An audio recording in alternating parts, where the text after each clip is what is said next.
I've heard you say before in a recent interview you gave that this is one of the most pressing social issues of our time, and I couldn't agree more. We have, just to give people more context, at this point, there are over 80 million people who have been prescribed psychiatric drugs on a yearly basis, and that number has been increasing very steadily. And the DSM, I mean, some of our listeners might be aware of this, but for context, 1952 was the first DSM. Second one came out in 1968, and then 1980, and then 1994, and then the DSM-5 emerged in 2013. And in every single edition of the DSM, there have been an addition to like an additional number of disorders and a broadening out of the criteria for depression, anxiety, ADHD. So in general, there's been this dramatic widening of the net for people who can be diagnosed with a mental disorder. And it's a very, I'm aware, um, I don't know, pessimistic way of looking at it, but if you're a drug company, you're just salivating over Oh, that. oh, listen, yeah, of course. I mean, first of all, I sort of like the joke, but it's not really a joke. If you read the DSM and you're not in it, if you don't find yourself in it, I'm not sure you're breathing.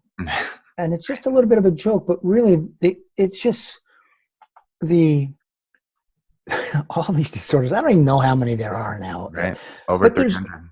over 300, and there's always this. And if you don't meet a diagnosis, we can still give you a diagnosis. Mhm. They'll be like, not otherwise specified, doesn't Right. meet, so really, basically, the DSM is meant to be a book that allows for a diagnosis for anybody who comes in with some sort of Mm. emotional difficulty, or if you're seeing kids behavioral things that the parents don't like or the school doesn't like.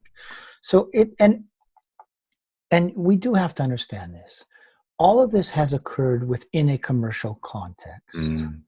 So one of the things that happened in 1980, when the American Psychiatric Association said we're going to conceive of these things as brain disorders. No, and just let's look at depression historically. Going way back to the Greeks and all, there was always sort of two thoughts about depression.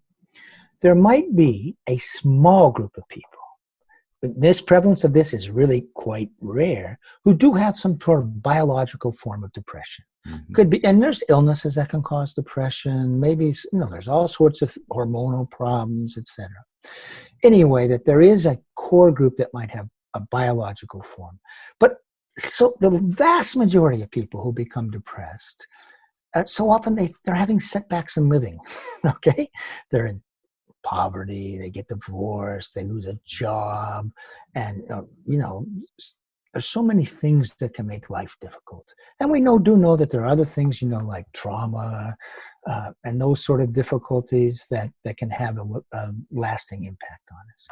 So for that understanding was, depression was mostly seen as a psychological issue, a sociological issue, and not really to be remedied by drug.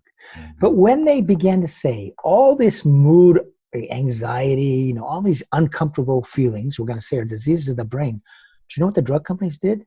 Hallelujah. Mm. Because you can't get a drug approved for unhappiness. Mm. You can't get a drug approved for, I'm anxious because I don't have a job.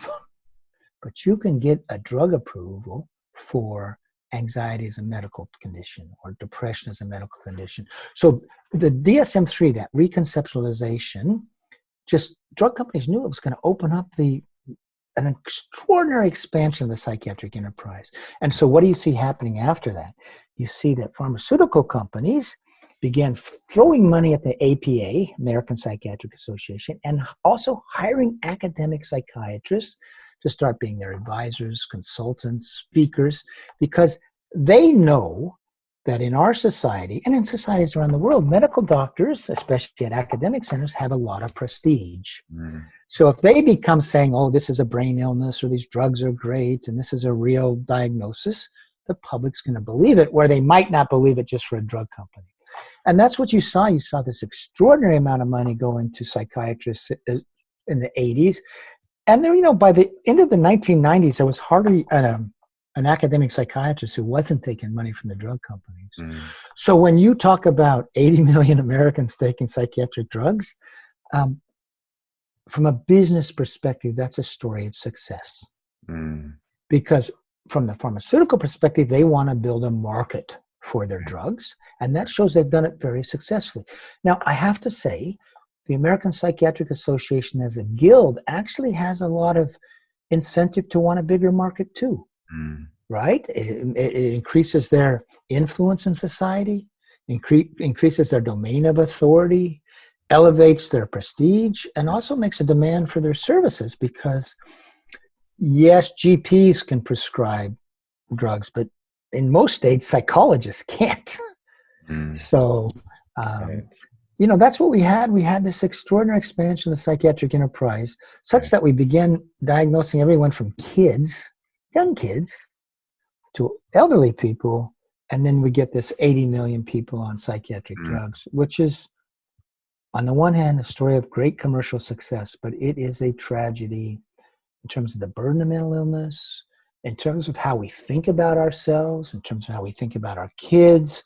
And boy, where you see the tragedy most distinctly is what has happened to kids who've grown up in this new era. Because when you go into freshmen at college classes, the freshmen in college, like 20 to 25 to 30% have a diagnosis now because they've been primed to think of themselves as flawed, as having a disorder.